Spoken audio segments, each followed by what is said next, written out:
The advent of electronic music now on BBC4 as the synthesizer takes centre stage. With some strong language, dust off your Korgs and Moogs for Synth Britannia.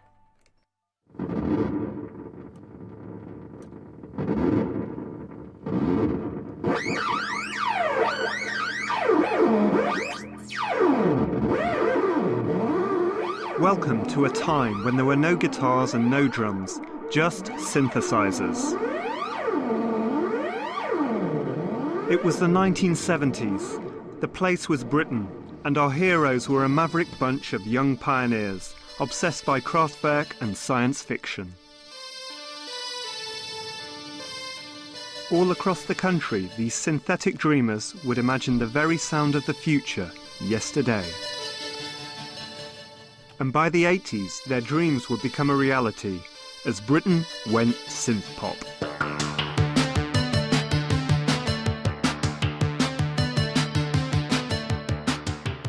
Welcome to a time when machines ruled the world.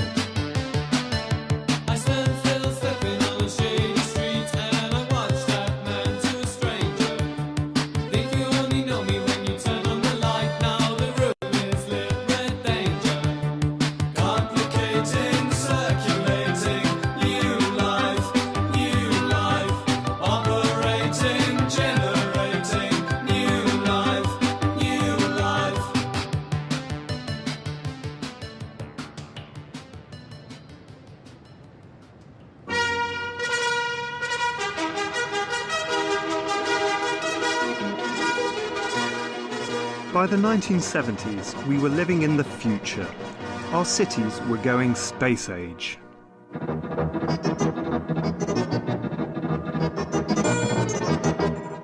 Victorian slums had been torn down and replaced by ultra-modern concrete high-rises.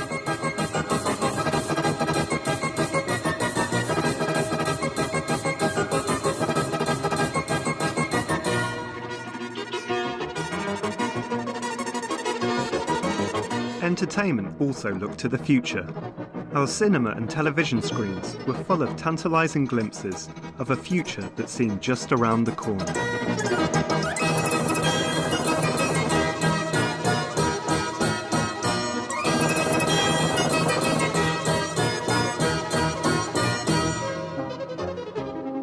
Released in 1971, Stanley Kubrick's Clockwork Orange was a futuristic and violent vision of concrete Britain that captured the zeitgeist. The film's soundtrack was composed by American synth pioneer Walter, now Wendy Carlos. It would have a profound effect on a generation of would-be musicians.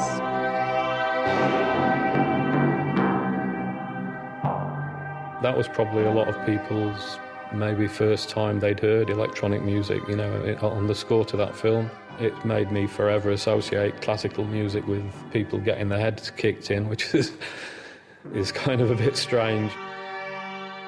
The soundtrack to Clockwork Orange, fantastic synth sounds in that, you know, big Moog synthesizer that Wendy Carlos used. And they were all orchestrated. Well, Wendy, who then said she was Walter, I've never quite worked out what was going on there, was an absolute inspiration, you know. And the first time we'd ever heard that sort of absorbent synth-based sound, just raved about it. Some of the people who would be the future post-punk people would listen to the 3 or 4 sort of original compositions that Carlos did on that soundtrack that were much more sinister and foreboding. There was a kind of a linkage made there between those sounds and the idea of a cold future, a bleak future, and that probably sort of sunk quite deeply into the psyche of a lot of young musicians at that time. For a generation of electronic dreamers, Carlos's soundtrack would offer a glimpse of an alienated synthetic future. But the true divine spark would arrive on our television screens in 1975. Tomorrow's World gave Britain its first glimpse of Kraftwerk, a German band who played only electronic instruments.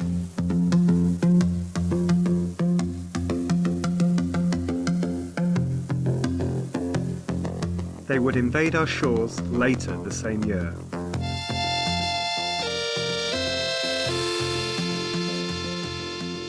We played one of our first gigs, 1975, of our English tour in Liverpool.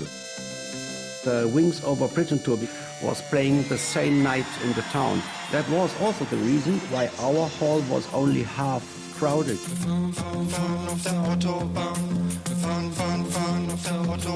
All of our posters were stuck right next to the posters of the Wings, so it made us proud, of course, you know.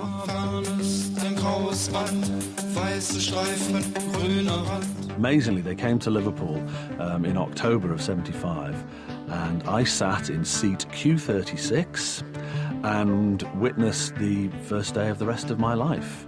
'75 was all, you know, the era of long hair and flared trousers and guitar solos, and these guys all came out in suits and ties. Two of them looked like they were playing electronic tea trays with wired up knitting needles, and I was just blown away. It was incredible. We had no long hair, we didn't wear blue jeans, we had suits on, grey suits, short hair, you know, and we looked like the children of Werner von Braun or Werner von Siemens. And we saw us so, you know, engineer musicians like that, instead of dancing boys on the stage to arouse the girls, you know.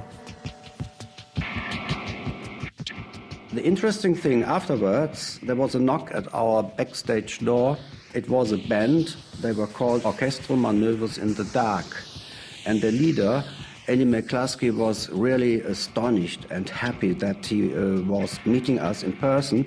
And he said, "You know, guys, you have shown us the future.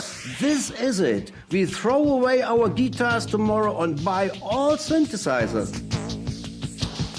In terms of inspiring people to not just have a synthesizer in their rock band, but to be completely electronic, I think you can never underestimate the impact of Kraftwerk. Trans Europe Express had the same impact on the synth poppers that Anarchy in the UK had on people who wanted to be punk rockers. Next year, Kraftwerk hope to eliminate the keyboards altogether and build jackets with electronic lapels which can be played by touch.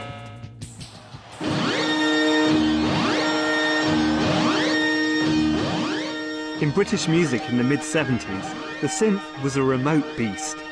Although they would become much cheaper later in the decade, a synthesizer then could cost as much as a small house. They were associated with rich and technically gifted, progressive musicians.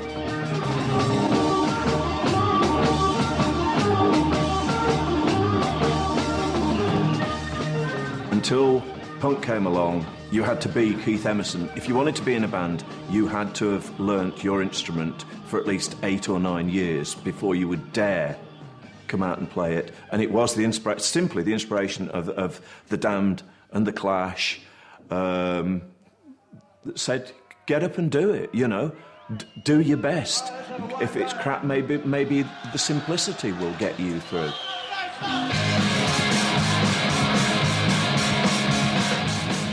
Whilst the music didn't concern itself with synthesizers, the attitude of the punk movement would inspire those with an interest in electronic music to do it themselves.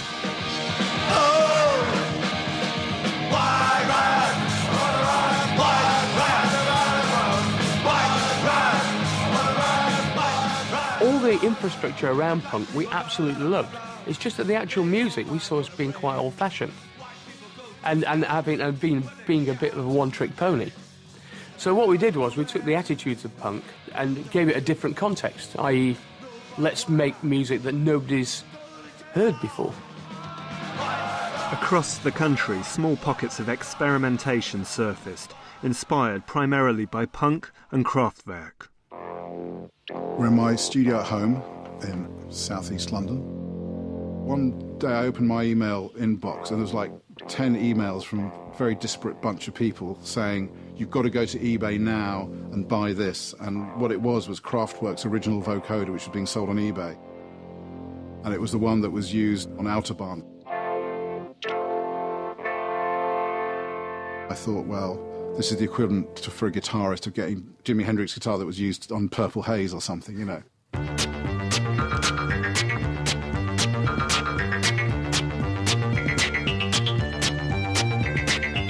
I first got a synthesizer in 1977. and I bought a second-hand Korg 700S from Macari's music shop in Charing Cross Road. The thing that pissed me off about punk was you had to learn 3 chords to be in a punk band. If you had a synthesizer, all you had to do is press one key with a finger, you know. I don't need a TV screen. I just stick the aerial into my skin. Advances in technology in the late 70s heralded the invention of the affordable synth, costing no more than an electric guitar. Daniel Miller used his to form The Normal, an experimental act that supported punk groups.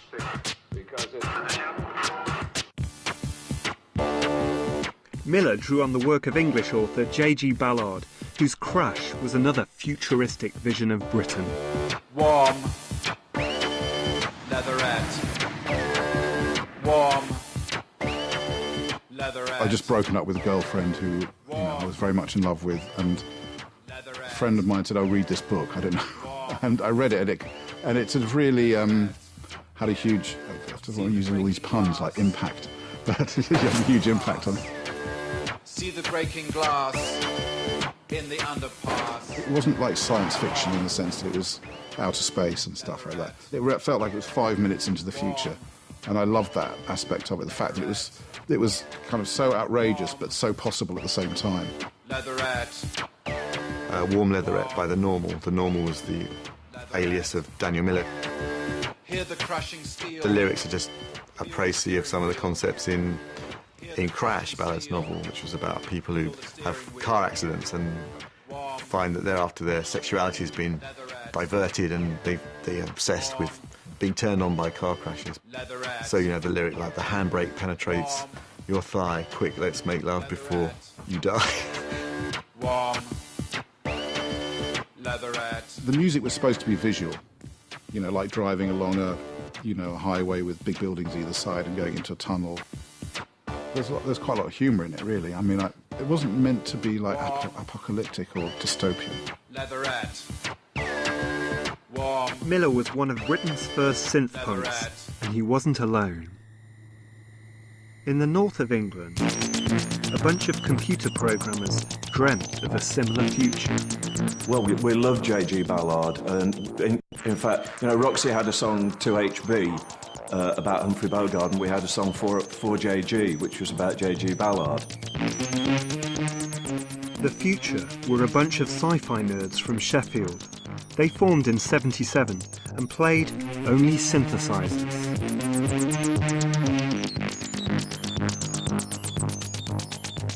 When I bought my Korg 700S in 1976, it was the first time there was a monophonic synthesizer which you could do stuff with, which was kind of domestic level, entry level in terms of price. It was 350 quid, I think. And I remember distinctly thinking at the time, I was a computer operator, and there was a decision day where it was either buy a second-hand car and learn to drive, or go and buy this monophonic synthesizer. And that proved to be quite a fateful day, because I still can't drive, but I still got that synthesizer. This is a Mini Korg 700S, and was sort of the first affordable synth. A fantastic machine, completely eccentric. Listen to the voice of Buddha. They give you a book of patches with it, and because it was Japanese, that there would be things like Synthy Cat or Funny Frog, you know, and you can't follow why it's doing what it does, but it sounds great.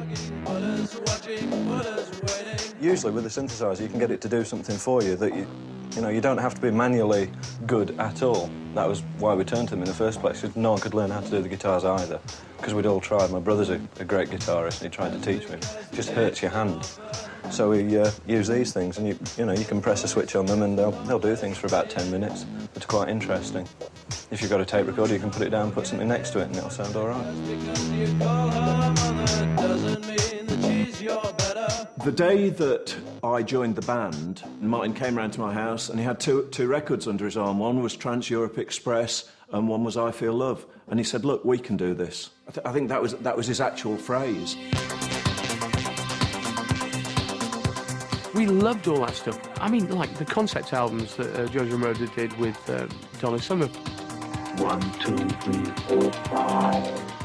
We used to play those continuously. And this wasn't some kind of post-gay, ironic thing. It's just because they sounded great and interesting, and you're never really sure what the next set of sounds coming up was going to be. I feel it just didn't sound like any record that had been before. It came on the radio and you couldn't quite believe what you were hearing. It was hypnotic, but it was driving. Moroder's Moog Music was the disco single of '77. Its success would set the template for the future of the future. We were in fact much more influenced by Moroder than we were by Kraftwerk. Everyone, ever since anyone that knows we use synths, oh, you sound like Kraftwerk, don't you? Well, we use the same instruments, so some of the sounds are a bit the same. We never really wanted to be Kraftwerk. We wanted to be a pop band.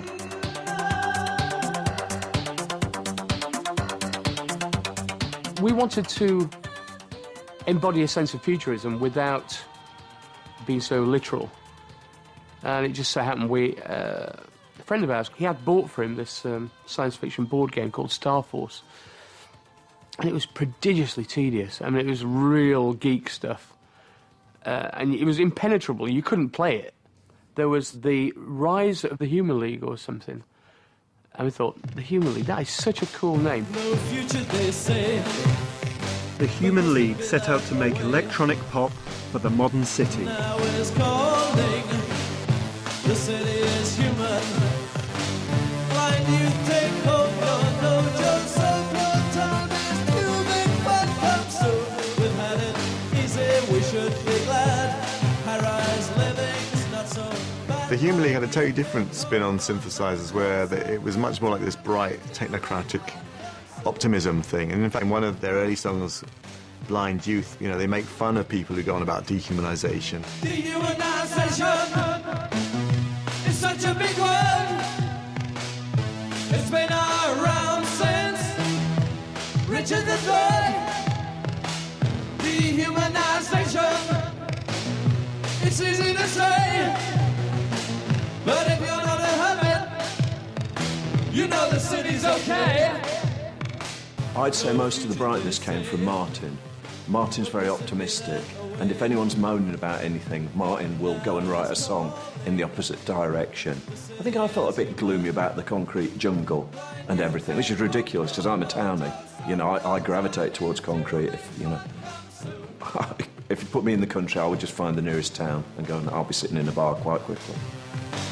Blind you take hope, no jokes of your time is you make fun come soon. Unfortunately, British pop music wasn't quite ready for a synth-led group of futurists just yet. But in 1978, the Human League weren't the only group experimenting with electronics in Sheffield. This is the old Salter Lane Art College, which used to be part of Sheffield Polytechnic in the 1970s. I believe the Human League also played this very place for their first ever live show in Sheffield. Cabaret Voltaire did perform in this very room. Yeah, I mean, we just thought there was nothing for us, you know. I mean, it was all kind of bloated super groups and progressive bands who weren't even from the same kind of social backgrounds, you know. They were probably public school educated, whereas I think, you know, most of the scene in Sheffield was pretty solid, kind of working class.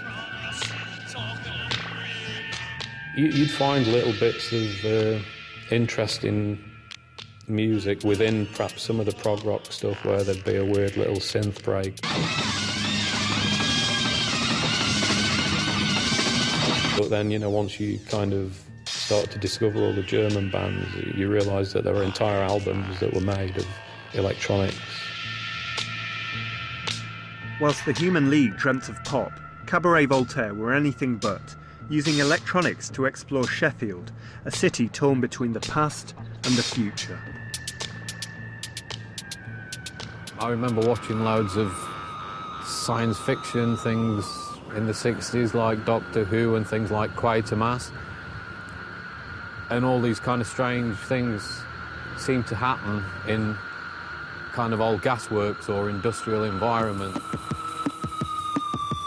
there was another worldliness about it. You might see an alien or a giant blob creeping across the floor, glowing bright green from radioactivity.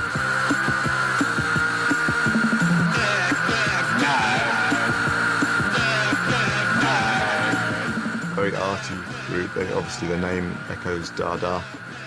They were really into William Burroughs and his ideas of like control and surveillance. They actually used quite a lot of guitar, but it was so heavily processed it didn't sound like rock and roll guitar. It sounded more like a synthesizer. They also put synthesizing type effects on the voice, which is probably one of the most disturbing things they did. You know, you have a guy singing, but it sounds more like a Dalek than, you know, a human being. At night time, you'd hear distant booming noises, which, you know, would probably be something like a drop forge or steam hammer or something.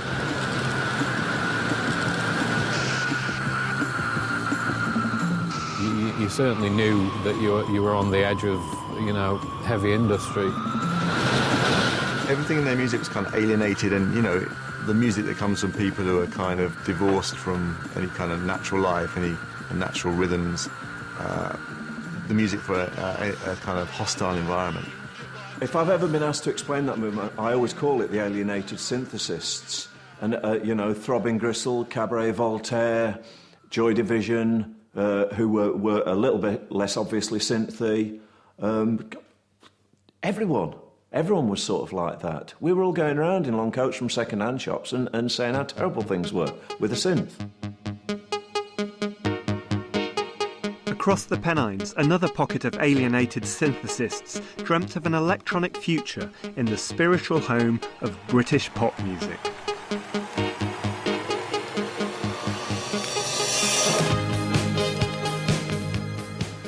We are in Matthew Street in Liverpool, and I'm actually standing outside of the door to what used to be Eric's Club, which is where we played our first gig, where we invented OMD to play at this place. And it was, of course, the club where we all used to come. The Bunnymen and the Teardrops played within a month of us playing here as well. This was a place I saw Devo play their first English concert, and all of the influential bands that we could get to come to town played here, apart from Kraftwerk, who played the big theatre down the road. And then literally 10 yards away is the Cavern Club. You've got Eric's and the Cavern right across the road from each other. When Paul and I started being interested in electronic music, we were very young. We had no money, and it was totally unrealistic to think about getting, you know, the big kind of keyboards that you saw on TV or on stage with some of the keyboard players in the 70s.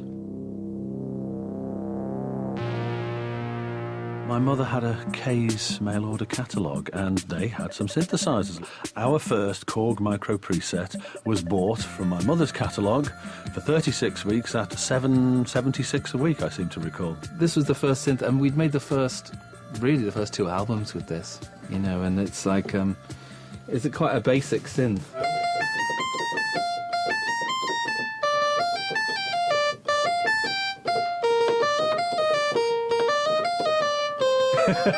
Can you believe that's the record?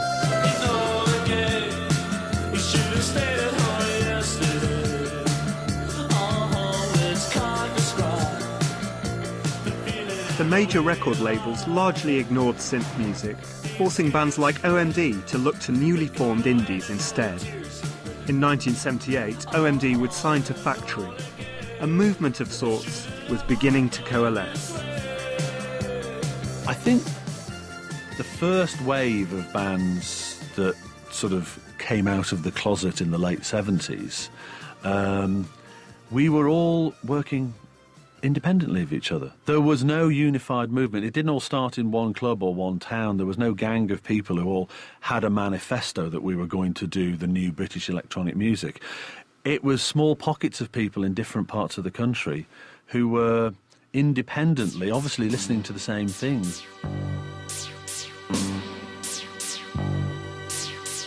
I did make an electronic drum machine, but I'd seen Kraftwerk with their sticks, so I thought I can make one of those, and so I did. And so some of the early sort of synth drums was this sort of very Heath Robinson-looking box with all these plates on there with these sort of sticks with wires that we did the drums to electricity.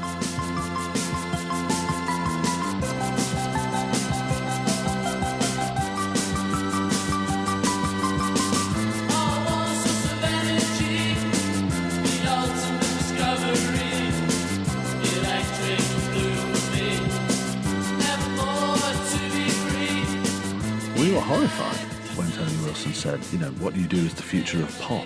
We're like, pop? You know, we're experimental, German-influenced. You know, we're not pop at all. How dare you call us pop? We were absolutely mortified. We couldn't see it at all.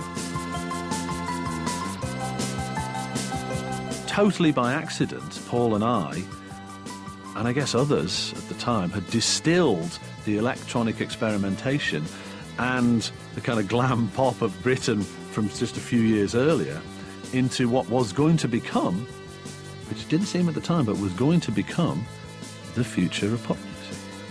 By the start of 1979, the future of pop music seemed a long way off, as the combined efforts of the Normal, OMD and the Human League had failed to trouble the charts. But dabbling in synthesizers was becoming increasingly de rigueur, even for dyed-in-the-wool punks. At the other end of the East Lancs Road, another factory band, who would become one of the greatest electronic acts, were taking their first synthetic steps. The first synthesizer we had in Joy Division was a little thing called a Transcendent 2000, and I actually built it from a load of components. At the time, I had insomnia and I couldn't sleep very well. So I used to get this magazine called Electronics Today or something like that. And in it was this synthesizer. And if you were to buy one in those days, it was incredibly expensive. And we didn't have any money. So I thought, well, this is really cheap. It's only like 200 quid. And how difficult can it be to build it? And it was like soldering components in, by hand. It took about 2 months of doing that, and then it didn't work incredibly well,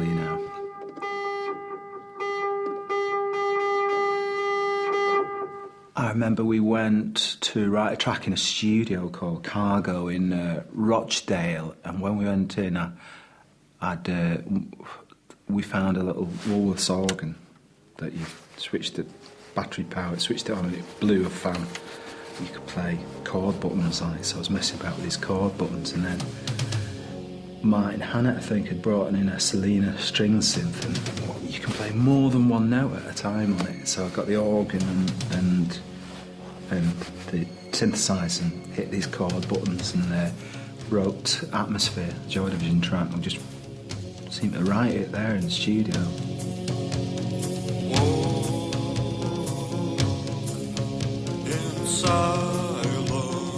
I think we wrote the music, and then Ian wrote the words that night, and then recorded the vocals the next day, which is amazing when I think about it now. Always danger,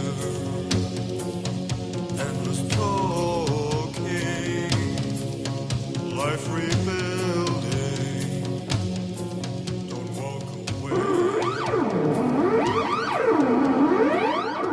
Whilst it seemed the North had the lead in post-punk synth pioneers, things were also stirring down south. John Fox was the former lead singer of Ultravox. He worked in Shoreditch, in London's then unfashionable East End.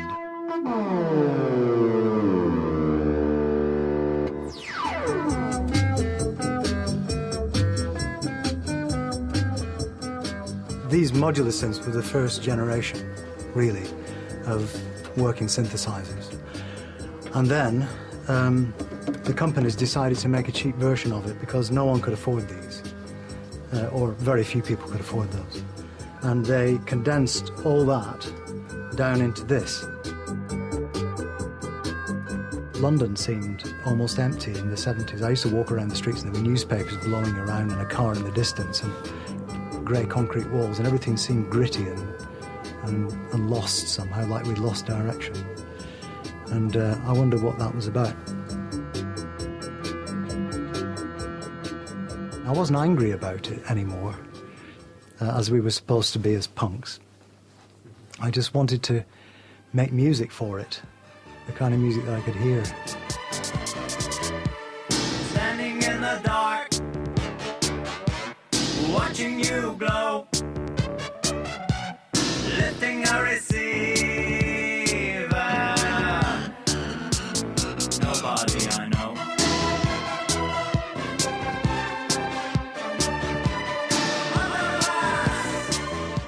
underpass is such a Ballardian idea, you know, the underpass with the sodium lights, and you might be mugged, and it's very 70s dystopian. The spectral city.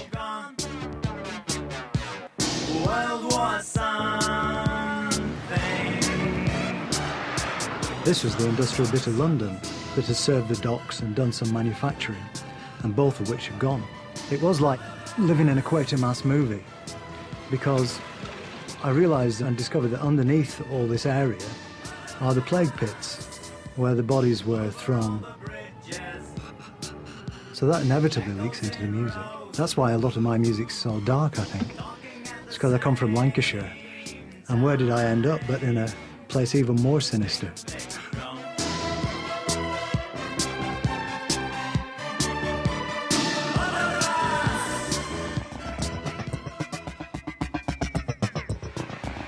Fox's music wasn't the only synthetic portrait of the 70s metropolis. An experimental group of artists known as Throbbing Gristle had been forging their own electronic industrial sounds in their Death Factory down the road in Hackney. Grim. Yeah, it was grim. It was very run down. The factory was an old trouser factory, and it was near London Fields, and in the basement we were on level with the plague pits. That's why it got called the Death Factory.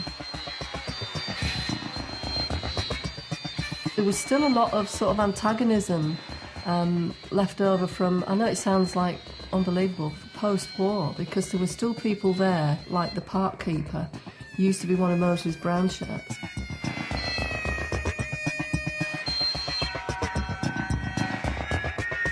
I mean, it sounds a bit of a cliche now, but at the time we were trying to sort of reflect the sounds around us in some weird way. Our studio was in like an industrial area, and there were lots of different noises going on all the time.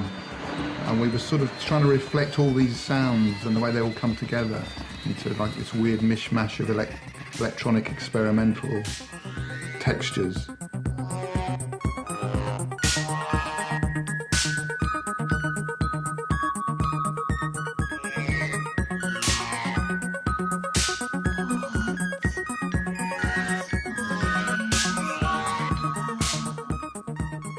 We felt kinship with a lot of bands, didn't we? Especially sort of Sheffield bands. And... Yeah, Cabaret Voltaire, those people. Yeah. But I think the kinship was the fact that we were all independent. Yeah.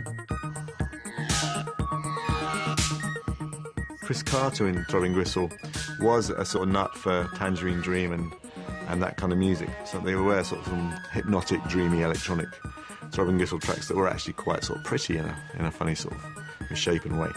And I had these synths, and because they were homemade synths, they weren't bought sort of off the shelf, they weren't Rolands and Korgs, they sounded quite unique anyway. They didn't sound like regular synths. And then I built this effects unit. I saw this design in Practical Electronics, and you could combine all the effects together and put a guitar through it or a voice or anything. So I started building these units for Throbbing Gristle and called them Gristleizers. We were never punk, we're not punk, we were industrial. We were an industrial experimental music band.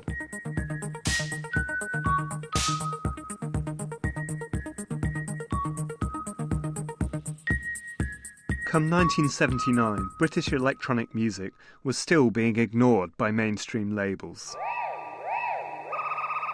So Dan Miller founded Britain's first electronic indie, Mute, to release recordings by Kindred Spirit, Fag Gadget, as well as his own work.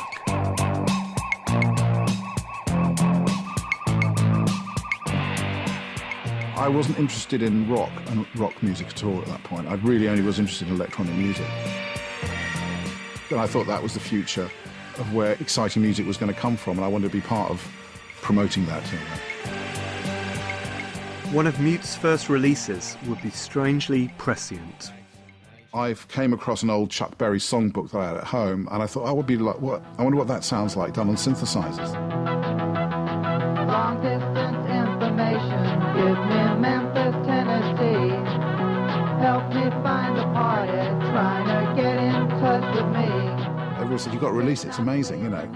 And I thought, OK, what shall I do? Because I don't think it doesn't kind of fit in under the normal kind of name. And then I just thought, well, what about if there was a group that were all teenagers and their first choice of instrument was a synthesizer rather than a guitar? Because that hadn't happened yet. John Peel, I remember I'd given it to him, and I was listening to the radio. I was with a couple of friends. He said, we've got 3 versions of Memphis, Tennessee tonight. One is the original. There are 2 cover versions. One is really terrible and the other one's really great. And I thought, oh, God. And fortunately, the way he really liked mine, he played it twice. That was one of the biggest moments of in my entire career in the music. And that's the end of tonight's programme, on which you heard the Desperate Bicycles, the Slits, the Mekons, Alternative TV, the UK Subs and Sham 69. More of the same unpleasant and disorientating racket on tomorrow night's programme. Until then, from me, John Peel, good night and good riddance. Getting your record on the Peel Show was one thing, but nobody was ready for what happened next. What sort of makeup do you put on? I mean, you appear very white.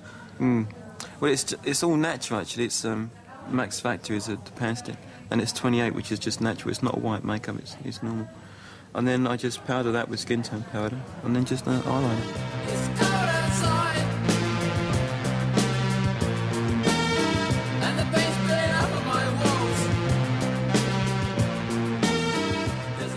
On the 24th of May 1979, the future finally arrived. He was a punk. He loved sci-fi. He even read J.G. Ballard. But most impressively, Gary Newman was on top of the pops. I wish magic was real. You know, I wish fairies were real and all that kind of stuff. I love all that sort of thing. Probably never grew up, I suppose, from that point of view.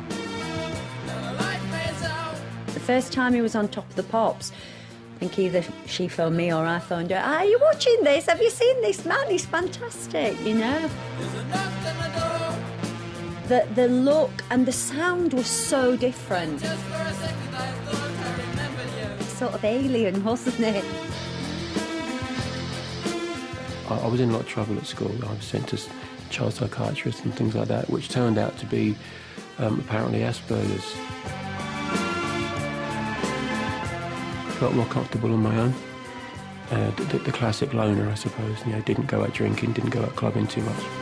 So now I'm alone. Now I can think for myself. I went to a studio to make a punk album, which would have been my first album. And when I got there, in the corner of the studio there was a mini Moog. Luckily, it had been left on this sound, which is a huge, big, bassy thing, and the room shook. You know. I just realised you can just press one key and all this other stuff happens. You know, there was a massive amount of power in them and depth I just never heard anything like it before. One note. People like ourselves and Cabaret Voltaire and the Human League had all just got used to the fact that we existed and there was somebody else sharing our space. And then along comes, you know, who I guess at the time we thought was Johnny Come Lately. Who the hell is this guy from London? Who's on telly and having a massive hit record? Never heard of him. Newman was Britain's first synth pin-up. Hello, Sarah. Hello, Gary. Hello, Sarah. My friend Cheryl read in the newspaper that your mum does your hair. Is this true? Yeah, that's right. She's been doing it since I was about 4. All right, thank you. Did she put the streak in the side as well? Yeah. I really like Gary's music. I think he made the best records at that time. I think he, if anyone, really condensed it into a form that was perfect at that point. Newman would immediately show that his #1 success was no fluke. Cars was part eulogy to J.G. Ballard and part testimony to living in 70s London. I was in my car and a couple of men in a van swerved around me and pulled up in front, got out, and were clearly going to give me a bit of a hammering, you know, trying to get me out and kicking the car and screaming and shouting.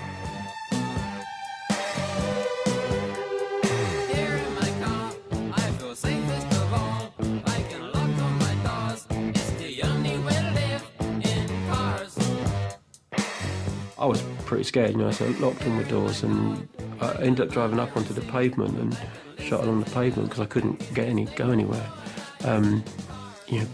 People obviously leaping out of the way because I was in a bit of a panic.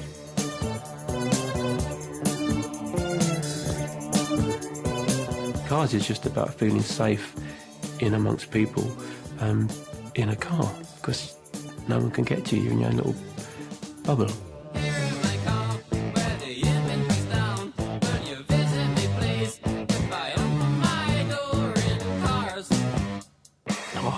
I was gutted when Cars came out. I thought it was really good.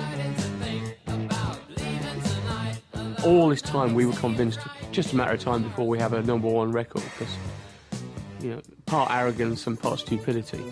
And then somebody comes out of the blue and does it. With sales totalling in excess of 10 million, Gary Numan was a new kind of pop star. But being at the front of the synth wave had inevitable drawbacks. The Musicians' Union tried to ban me for, I think, the first year I was around because they said I was putting proper musicians out of work. Although I had to be a member to get on top of the pops. So, it caused me loads of grief, actually. The music press were pretty harsh. It wasn't rock and roll. It wasn't honest, it wasn't working class, it wasn't worthy, it wasn't earthy, it wasn't real, it wasn't sweaty, it wasn't manly, it was pretentious and pseudo-intellectual. And I am absolutely convinced that Newman's career was shortened by nasty, nasty vitriolic journalism. But again, what they've been before me, they've been punk, the whole anti-hero thing. So not only was I doing electronic music, which I wasn't particularly pleased with anyway, but I'm standing up saying I want to be a pop star, love it. All this anti-hero stuff before that, I want nothing to do with that. I want to be famous, and I want to be standing on stages, and I don't speak for the people because I don't even know them. The decade would end with Newman as the unlikely synth-pop hero come good. What lay around the corner would see the synth transformed from post-punk experimental tool into the pop instrument of choice.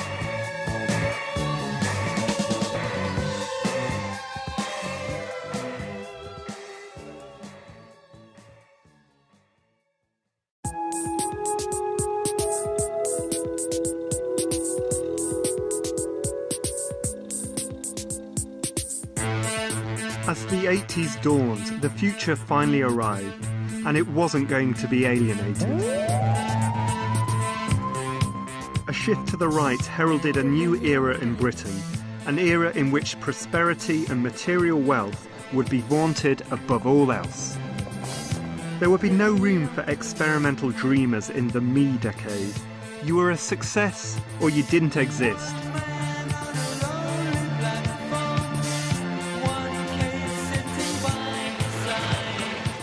The big hit of 1980 was Visage, whose Fade to Grey followed fast on the heels of Newman's success.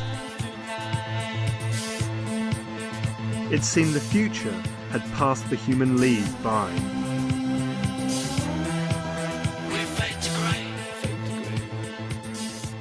I think there were 3 #1 hits. Certainly Dave Stewart and Barbara Gaskin, Gary Numan, and I think the Flying Lizards might have been #1 with Money. And I actually stood there after I think we'd done a couple of LPs, and I thought, we've blown it. We now look like the also-rans, and everyone's taken the idea and done a lot better than us. The best things in life are free, but you can give them to the birds and bees. I want money. That's what I want. That's what I want. That's what I want. I turned up at the studio one day to be told that I was being thrown out of the group.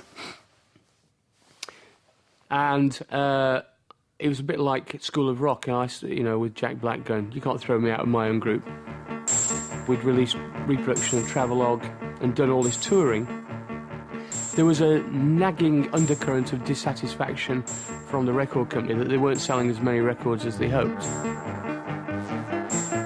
I think I'd made a big effort on a photo session, and Martin hadn't even turned up. And suddenly I was hearing these stories that Martin was never ever going to appear on a stage with me again, which I think he only said because that's what Brian Ferry said about Eno in Legend. Whilst the Human League were crumbling, something was brewing in the most unlikely of places.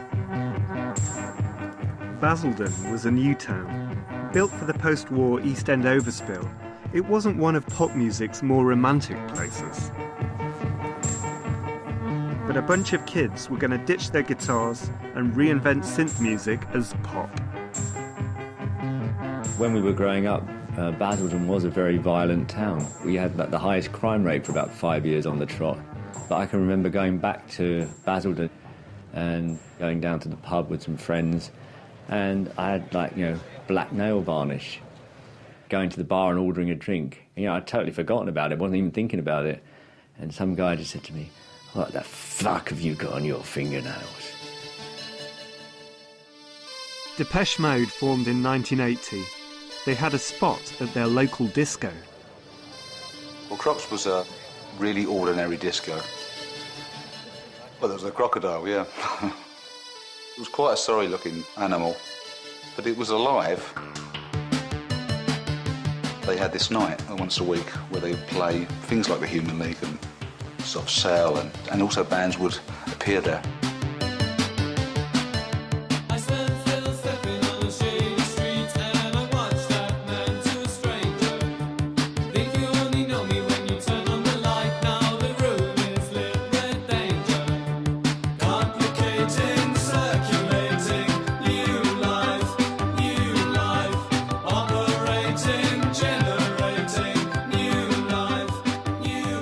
When I first started playing synthesizers, it would have been people like the Human League, Orchestral Manoeuvres in the Dark, their very first album. I was a big fan of Daniel Miller's work as the Silicon Teens and as the Normal, and also Fad Gadget, who was on Mute Records. Vince was sort of the boss of the band. He was unbelievably driven. He used to earn £30 a week in the yogurt factory and save £29.70, a week to save up to buy a synth, He forced the pace. This actually was the original Depeche Mode drum machine that we used for live. Dave's job before each song to set the tempo. So number 7 would be fast, number 2 would be slow, etc., etc. I owned Autobahn. That was what really got us to go out and buy our first synthesizers, the whole, the things that were happening around that time with Kraftwerk and even early Human League stuff. I was really happy that the first time I heard them was when I saw them play live, because they're fantastic live. They started and I thought, wow, this sounds interesting. It's like 4 little mono synths kind of teetering on beer crates. They had a little fan base with them, and their fans weren't watching the band, they were just dancing. Miller first saw Depeche Mode supporting Fad Gadget in East London. He signed them to Mute. None of us knew what we were doing. By the time I met Depeche, we'd just released our first album. Compared to them, I was an experienced industry person. But actually, I knew nothing. They needed a bit of help in the studio. So I think, first of all, I introduced them to some ways of working, using sequencers. They'd never used a sequencer before. Everything was played by hand. This is the legendary ARP 2600. Bought it second-hand in 1979. It was being sold, one of 3 being sold by Elton John's road crew after a world tour. Been used extensively on all the Depeche Mode albums I was involved with, especially on the first album, where it was really one of only 2 synths that we used. You can hear it going out of tune on that note there. It's not very in tune at all, but... Depeche Mode would prove to be the real Silicon Teens.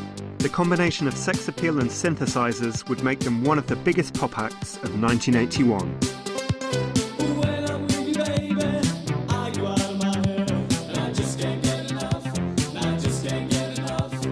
All the things you do to me.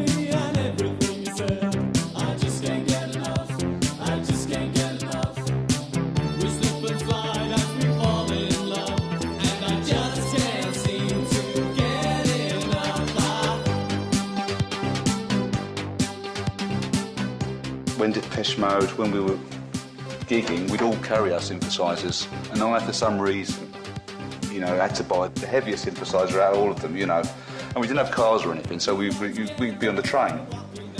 And this really is quite heavy, you know. So I'd have this thing under my arm. Fletcher would have a Moog. Martin had a Yamaha, I think, on the train. So when we did our first Top of the Pops, you know, we were on the trains with these, with our synthesizers. You got the train to Top of the Pops? Yeah. From Basildon to Fenchurch Street. In the Underground. But like Newman before, it wouldn't all be plain sailing for Depeche. I think, you know, you've got to remember that during our pop period, you know, we had lots of fans and a lot of people liked us, but there were a lot of people hated us. But certainly the 80s was a real old battle royal between us and journalism in general, music journalism. Oh, it was just really, you know, pop. It was, you know, I can understand why people hated what we did. You know, looking back on it now, and it wasn't just the sound, it was, you know, we were young kids and we just did anything that came along. So, you know, every TV that we were asked to do, we did. And it didn't matter how stupid it was. He said, do you think he might give me a kiss before the end of the day? And I said, I don't know, ask him myself, but I think if I ask you, you might... If I turn my back, you might just do a... Well, you know, there's something very un-British about electronic music, to start with. They want bands to be like they were in the 60s, really. 4 guys, guitar, bass and drums, pretty lead singer, skinny jeans, you know, conventional kind of thing. And that's really what sells newspapers, I guess. I mean, they'd written Depeche Mode off anyway as a teeny bop band, a one-hit wonder, especially once Vince left. They thought, well, that's over, you know. In November '81, Clark unexpectedly quit.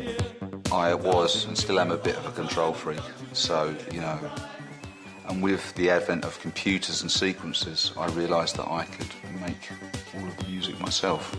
You know, I didn't need necessarily other people to play the parts, and I got a real satisfaction out of programming all of the parts myself. Without their chief songwriter, it seemed the game was up for Depeche Mode before they really got going.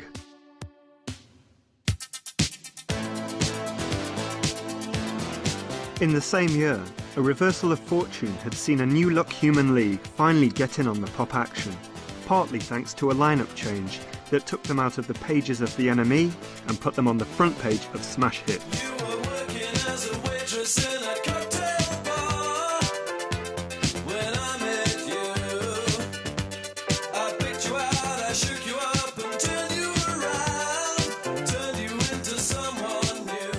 We got Joanne and Susan simply because we were booked to do a European tour, and Martin and myself became unable to be in the same group, and we just thought, well, some nice high vocals, yeah, let's try a girl.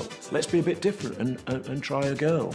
And from that, the step was that if we were going to take a girl on the road with a load of terrible randy idiots like us, there ought to be 2 of them to look after each other. And Joanne and Susan turned up. I was being sarcastic there, by the way, with sitting there reading books, really.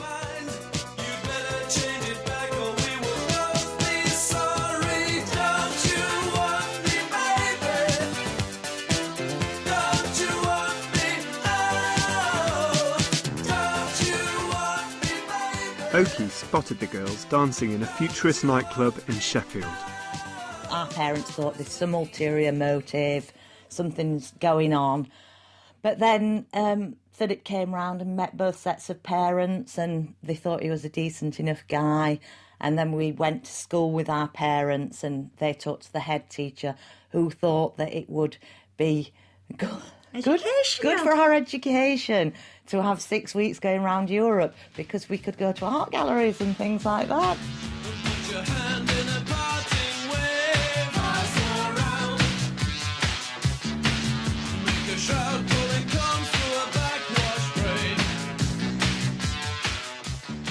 never went to said art galleries. We did go to a lot of clubs. Yeah, we went to Cologne's Cathedral too. That was about the most cultural thing we ever did.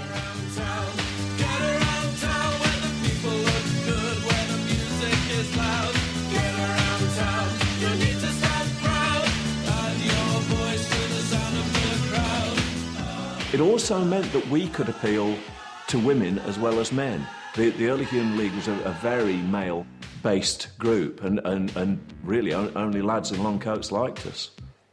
And some transvestites. OK, pop music, let's go. Anyone here like a Human League?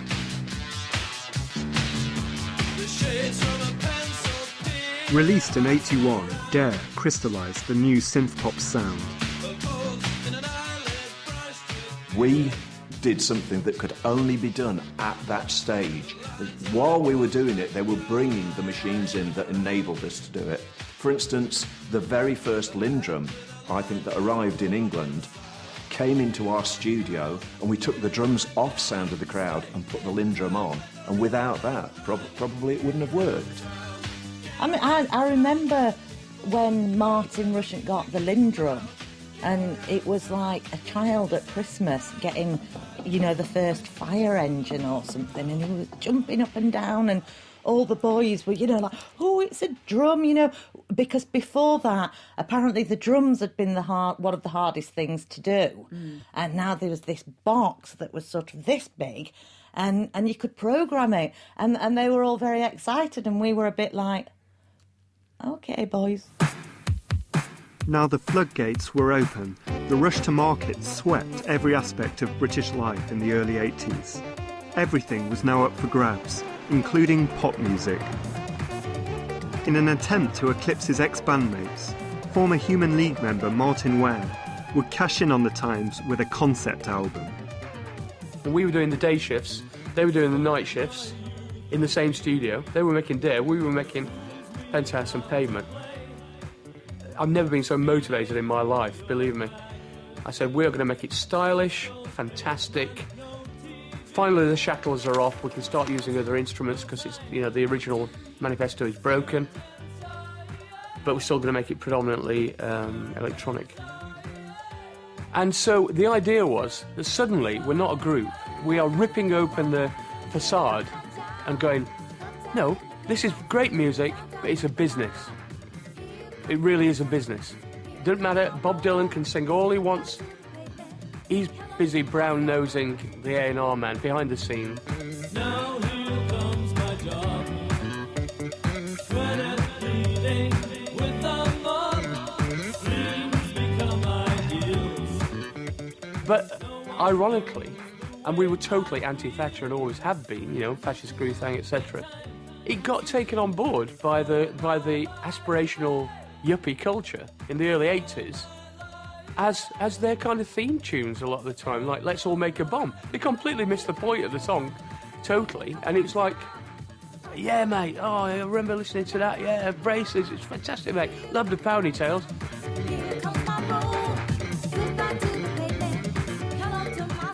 Not everyone wanted in on booming Britain. Cabaret Voltaire were neither into ponytails nor popularity. Their vision of Britain was concerned with the inner-city riots that erupted across the country in summer '81. People say that the special Ghost Town was the soundtrack to the unrest of that year. But a lot of people, you know, alternatively think that Red Mecca was the sound of that. And, you know, I think I've said in the past somehow that insurrection on the streets kind of found its way into the music.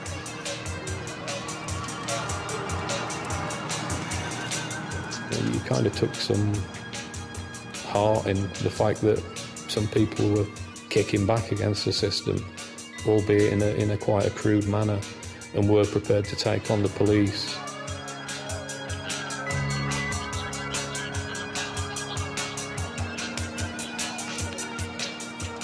You know, we weren't paranoid. This stuff was slowly happening, you know, the rise of surveillance culture, the rise of the, you know, right wing in America, the fundamentalist Christians. Be alright. up in the name of Jesus. And then you've got like the revolution in Iran with the Shah being deposed and the general feeling that things are moving to the right.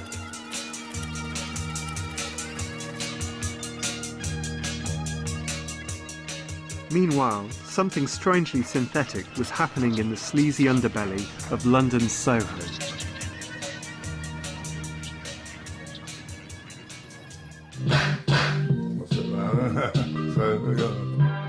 So I was going to lots of Northern Soul clubs, so it was kind of, I was listening to kind of Kraftwerk and Northern Soul, which kind of, you know, where things developed from really in my head.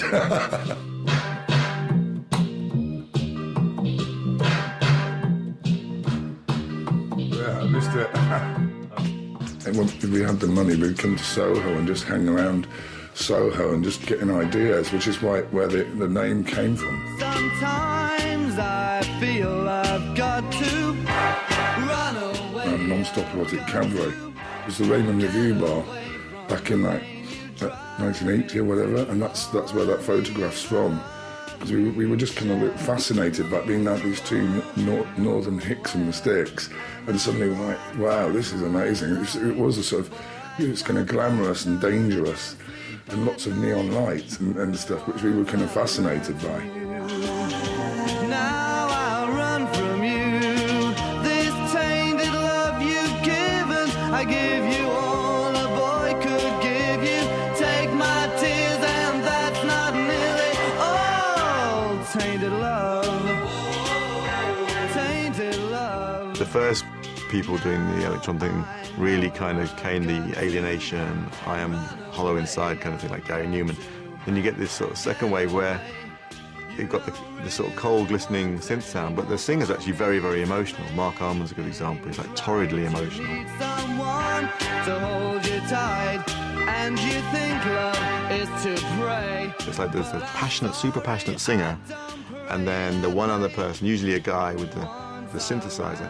And I think almost they're kind of using the synth more as like a miniature or condensed orchestra. Like they can get all the sounds they need out of this one box. So really it's more like electronic soul music. Where Soft Cell led, others would follow. Having left Depeche Mode, Vince Clarke would form his own duo with a rhythm and blues singer, also from Basildon. Vince I met for the first time when I was 11. We both went to the same Saturday morning music school. It was a council-run thing where I believe he was playing violin and I was playing oboe. And even though we'd never spoken at that time, I just recognised him for the fact there was three of them, three brothers, with this white blonde hair looking like little family of ducks going across the road, you know. Once I left Depeche, I had some songs which I wanted to demo for the record company, one of them being Only You.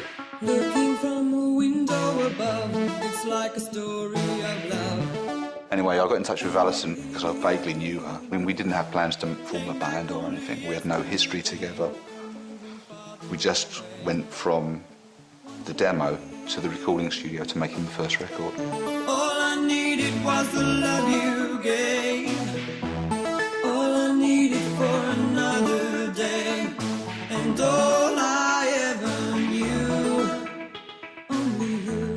I wasn't overly interested in technology. I couldn't even afford a record player or a cassette player, so the idea of buying hardware was, you know, there's no point in lusting after things you can't have. It's like me thinking about a miniskirt. It was never going to happen.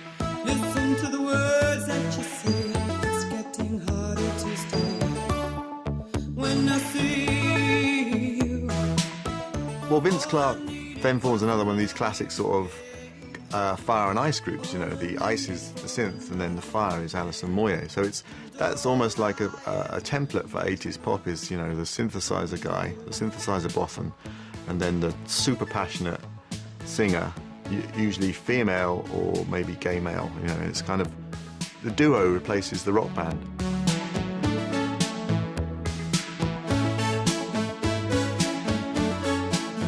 You know, it's an affront to rockism, isn't it? That, just the look of those bands, you know. All I needed was the love you gave. But when we first started working in Yazoo, it was like he was effectively suffering from a very recent divorce. It's like these were his childhood mates, Depeche Mode. You know, this was a huge thing for him to go from being a local boy like the rest of us, without a great deal of hope, without many prospects, you know, without any qualifications. The last thing I'd heard about him is he was driving vans for our whites, crashing them and leaving them on the street side.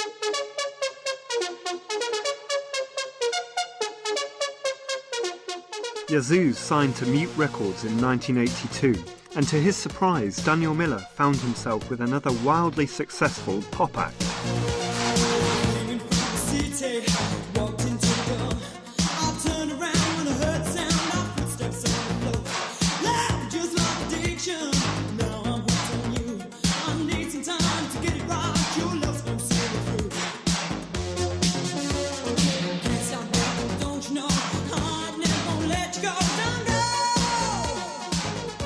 There was nothing right about it.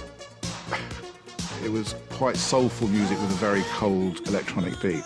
She didn't fit the typecast female pop star image at all. You know, and it's become a cliche now, but at that time, the quiet second bloke on synth wasn't a cliche.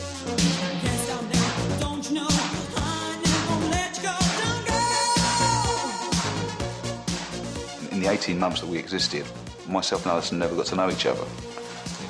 We never went out to a pub to have a drink or, you know, did any of that stuff, any socialising. It was just in the studio working. To actually come across somebody who was unfathomable, who you could not penetrate, and at the same time had, regardless of what he says, a burning ambition. You know, he was an ambitious boy. And what was amazing about it is he actually achieved his ambitions, which, again, like I say, coming from where I came from, you didn't see that very often. And I wanted to penetrate him. Not biblically, obviously, but... I just wanted to be in the studio so much. I just, you know, I would have been in there 24 hours a day. You know, it was like being in a sweet shop. Synth pop was becoming increasingly popular and increasingly grand. OMD would enjoy 3 top 10 hits in 1982, 2 of which were about Joan of Arc. We were quite intellectual, you know. Pompous, stuck up our own arses, I guess you could say. You know, we were going on Top of the Pops with Bonnie Langford and Elton John and Cliff Richard, amongst others, and we were playing a song that was in waltz time that started with 45 seconds of distortion and had no chorus and had a mellotron playing what sounded like bagpipes. Well, explain how it works. Well, actually, it's fairly straightforward. It's a musical computer, and as you know, Eric, the right hand is lead instruments with a choice of 18 different ones, and the left hand is rhythms in this half and backgrounds in this half, and it's all been fed onto hundreds of tape tracks. The mellotron is a very, very early sampler before samplers went digital. It was a very analogue thing. Here's a French accordion with a Viennese waltz. It was a nightmare to use on stage.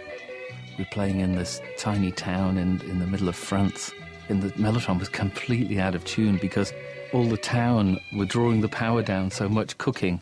The motor wouldn't spin fast enough. Thank you. Well, David isn't a musician, as you know, but I have a professional pianist here who can really show you what the mellotron can do. The number of people who thought that the equipment wrote the song for you. Well, anybody could do it with the same equipment that you've got. Fuck off. Joan of Arc had a heart. Would she give it as a gift? It's all played by hand. Believe me, if there was a button on a synth or a drum machine that said hit single, I would have pressed it as often as anybody else would have. But there isn't. It was all written by real human beings, and it was all played by hand. to the point where Paul and I thought we were going to get arthritis in our fingers from playing bass lines like that for hours on end. Between 1981 and 1983, synth pop reigned supreme. Our charts were chock full of duos and groups who set aside changing the world in favour of making it with a synth on top of the pops.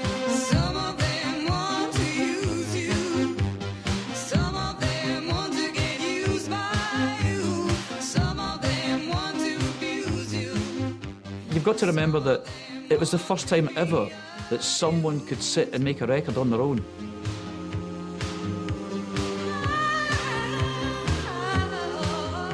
Eurythmics came along and they did, I remember they did Sweet Dreams in the basement. You know, they recorded it on an 8-track tape machine. Annie sang Sweet Dreams into a little Shure microphone, holding it in her hand, you know, and won a Grammy for it. And in 1982, along came a song that turned the alienation of the original synth pioneers into a full-blown epic. Our talks would score like one of the biggest synth pop hits ever, called Vienna, which has that, you know, total fetishism of Middle Europe. You know, Vienna, it's the Habsburg Empire. It's, you know, the romance of Central Europe. Freezing breath on the window pane, lying and waiting. The movies we were watching and the music we were listening to at the time, all coming out of Europe, and the history that Europe had, you know, Vienna being this beautifully romantic, you know, city, this beautiful place. And you put all that together, and you've got this fantastic image. You've got this wonderful... I'd never been to Vienna when we wrote the song. You know, I didn't know anything about Vienna. You try putting that down on a piece of paper that you're going to write a song that's a 4.5-minute long electronic ballad that speeds up in the middle with a viola solo thrown in. It doesn't equate, it doesn't work. But at the time when you're young and, you know, naive, naivety is a wonderful thing.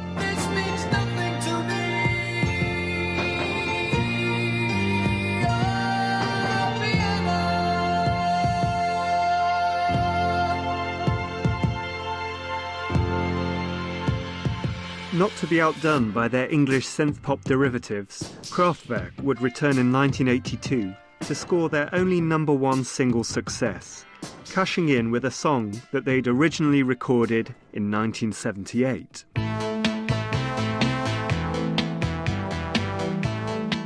With a model that was in England to be a hit, that was a complete different story. We didn't expect it ourselves. She's a model and she's looking good. The reason was the following. We had already a single to be played on the radio in England, and it was Computer World. And the man of the EMI London house, he didn't know what to put on the B-side. And he thought, and he thought, and he thought, maybe 2 days longer. And suddenly he had the great idea to put the model from the last album, The Man Machine, on the B-side. And then they sent the single to the radios. And 80% of the radios played the B-side.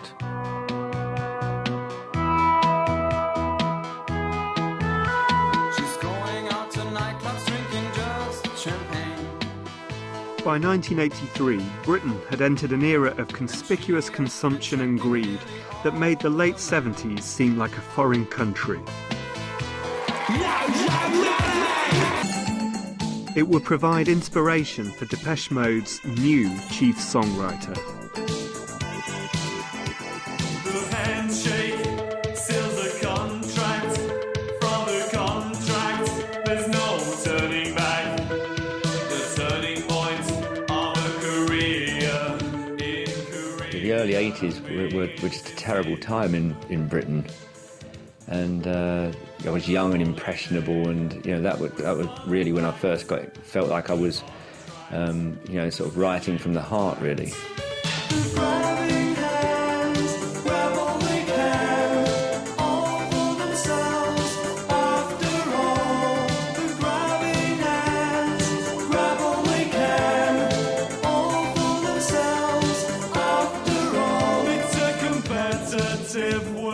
Around the time of Construction Time Again, samplers had just really come out. So, you know, we were just, it was just a whole revelation to us. We were just going out and, you know, sort of like smashing pieces of metal with sledgehammers, you know, raiding the kitchen drawer for all the utensils to make percussion sounds, just anything we could get our hands on.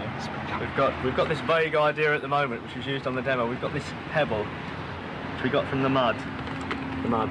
Yeah, look, white spots, heavy, stinging nails.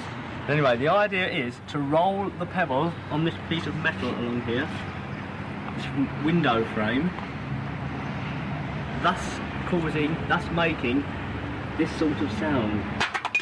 Construction Time Again really started to see us form, you know, as the basis of what we are today.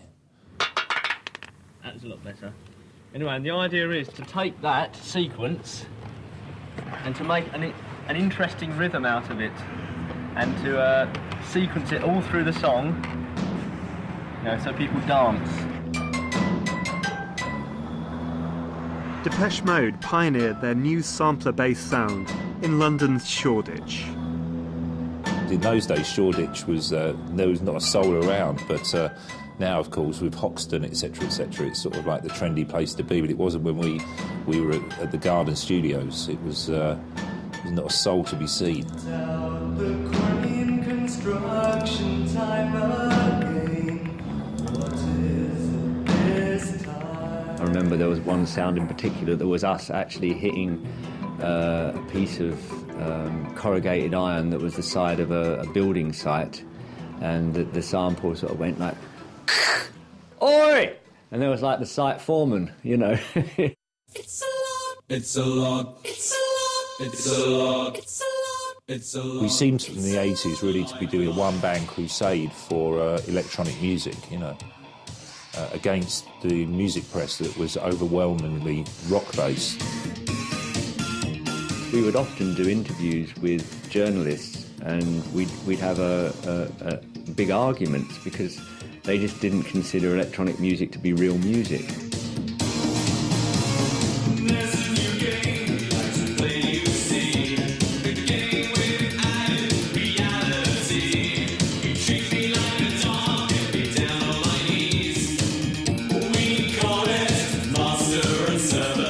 You know, we got accused a bit at certain times of being like a very subversive pop band, and I do think that we did get away with, you know, some stuff that was, you know, probably risque for the radio just because we used it in a pop context.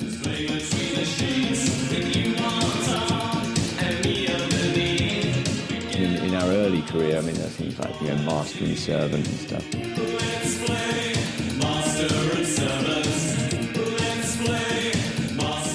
Some of the reviews, they were unbelievably vicious. I mean, you just couldn't, you know, real hatred for the band. Real hatred. I don't know why. It wasn't British, really. A journalist once said that, you know, the music will appeal to alienated youth everywhere and Germans.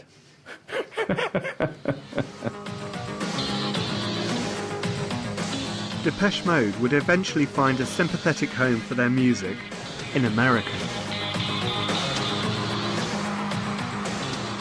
For a lot of Americans, England just means gay. It's just like, you know, they think it's like a conflation of Oscar Wilde and various ideas about British boarding school. For people who feel different or misfits in America, England does actually seem like this utopia. They imagine everyone in England walks around wearing eyeliner and plays synthesizers, you know. And so to be a Depeche Mode fan in America was actually quite a sort of dissident thing. Depeche Mode were the only act who were truly successful in exporting the British electronic sound. The band would enjoy massive popularity in America throughout the 80s and beyond, consistently filling stadiums across the land. Back in Britain in '83, the sampler was moving synth-pop in a different direction. Suppose I want to send my loved one a rather special musical greeting. Well, I can. First, let me give the computer an idea of the sound that I actually want to send. So I'll prime it again.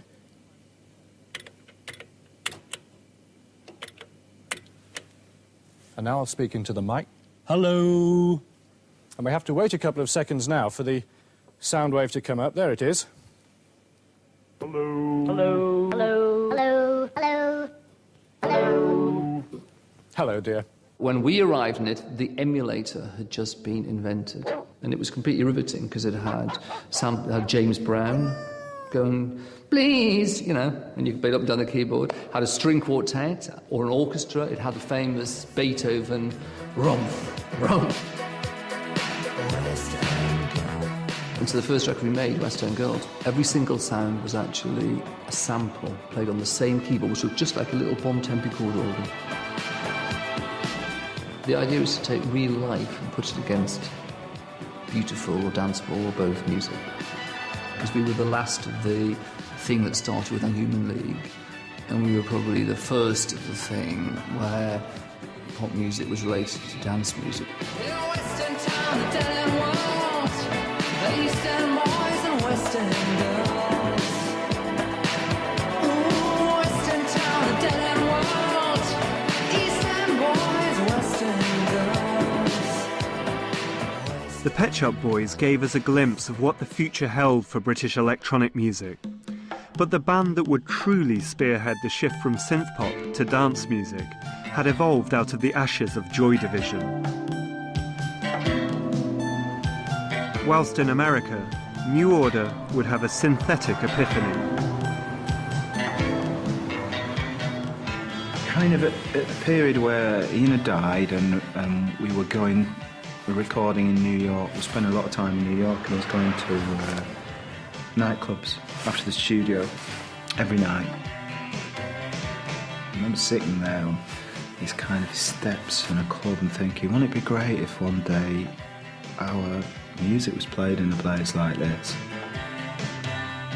That sort of planted a seed in my head, really, that got me interested in more in synthesizers. You know, if you play an encore or something, we were, you know, punks, and it's like, you're just falling into the trap, you know.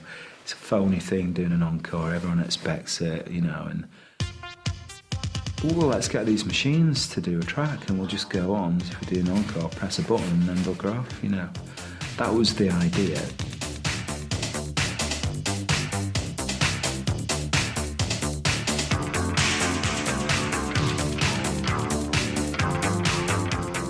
And when Blue Monday came out, a lot of people didn't like it, you know, like, what's, it doesn't sound like New Order, you know, it doesn't sound like New Order, what are you doing, you know, it doesn't sound like you're supposed to sound, and a lot of people don't like that, and then it just took off.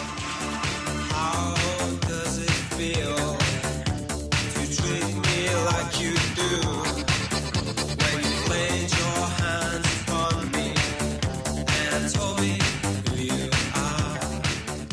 I guess people went on holiday, they would hear it in nightclubs in Spain and Greece and stuff, and then it'd come back, when it came back, they'd buy it, and it'd be a big hit over and over again, you know. Blue Monday's inscrutable club cool would help it become the biggest selling 12-inch of all time. Originally released in 1983, it heralded the future for British electronica, a new age of dance music, unconcerned with pop charts and commercial appeal, would gain a massive following that thrives to this day. For those electronic pioneers who had brought the synth into British pop music, it was the end of an era. It sort of starts, I guess, round about 83. It was just overdone, it was saturated, there was too much synth pop around. It's all very well it was being on a synth, but actually the actual melodies and the way the songs were structured were really pretty traditional and quite trite, you know. It wasn't that inventive as electronic music. Somebody's got their eye on me. Perhaps I should invite them up for tea. Towards the middle of the 80s, there was not so much encouragement from the record companies to do more experimental stuff. I mean, that initial supernova of post-punk was dying away, and slowly but surely the cancerous growth of market-led A&Ring started invidiously creeping up and blandifying and homogenising the musical market, in my view. felt we were a bit lost by then. It was all a bit... We felt we'd achieved it. We thought we'd proved our point, and it just looked like we didn't have anything left to prove. The commodification of synth pop marked the end of a golden era in which a generation of post-punk musicians had taken the synth from the fringes of experimentation to the centre of the pop stage. Out of the 70s and into the 80s. At the time, it was just really, really exciting. And it was exciting to be a part of a musical movement that had never been done before, that was completely different. It wasn't a rehash of anything. Those early electronic records, I mean, they'd never been done before, so it was a fine time. I only knew you for a while. We were trying to do something new. That's specifically why we chose electronics and embraced every new piece of equipment we could get our hands on or afford.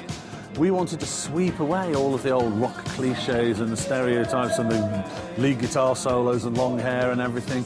And then what happens towards the end of the 80s and even worse in the mid-90s, everybody decides that guitars are back in, synthesizers are somehow old-fashioned, and you get Oasis. Horror. We'll always be together, however far it seems. We'll always be together in electric